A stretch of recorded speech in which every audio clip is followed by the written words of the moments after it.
Sir, आज जब कोई मरीज किसी प्राइवेट हॉस्पिटल की इमरजेंसी में जाता है तो मानो घर की बचत, गहने, जमीन सब कुछ बेचने की नौबत आ जाती है।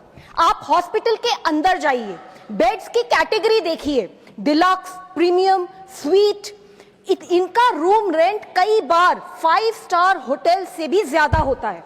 आपसे पहला सवाल पूछा जाता है, इंश्योरेंस है? जैसे ही जवाब हाँ होता है, मीटर चालू हो जाता है। कमरे में पहुंचते ही thermometer, disposable gloves, mask, sanitizer सब कुछ बिल में जोड़ दिया जाता है।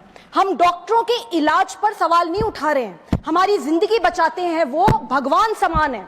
डायग्नोस्टिक टेस्ट बिल्कुल जरूरी हो सकते हैं, लेकिन कई बार हॉस्पिटल्स के दबाव में बढ़ा चढ़ाकर लिखे जाते हैं।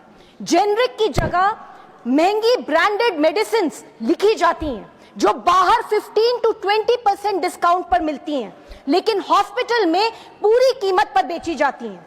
नर्सिंग चार्ज, डॉक्टर विजिट फी, रूम रेंट, सब कुछ इतना महंगा। बिल ट्रांसपेरेंट नहीं होते, बल्कि उनमें हिडन चार्जेस और अनएक्सप्लेन्ड फीस होती हैं।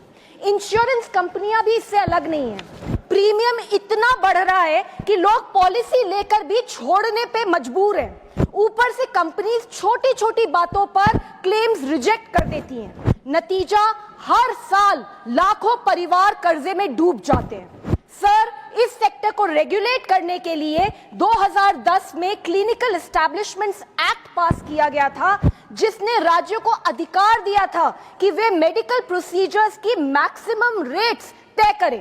लेकिन आज भी सिर्फ 12 राज्यों ने इस कानून को अपनाया है।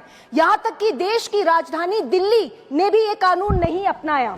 इसलिए सर, मेरी मांग है, नंबर 1, क्लिनिकल एस्टैब्लिशमेंट्स एक्ट को सभी राज्यों में मैंडेटरी बनाया जाए। 2, इमरजेंसी केयर में कानूनन इलाज पहले, बिल बाद में। 3, हॉस्पिटल्स में ट्रांसपेरेंट एंड रीजनेबल बिलिंग होनी चाहिए। नंबर 4, इंश्योरेंस प्रीमियम हाइक्स पर सख्त निगरानी हो।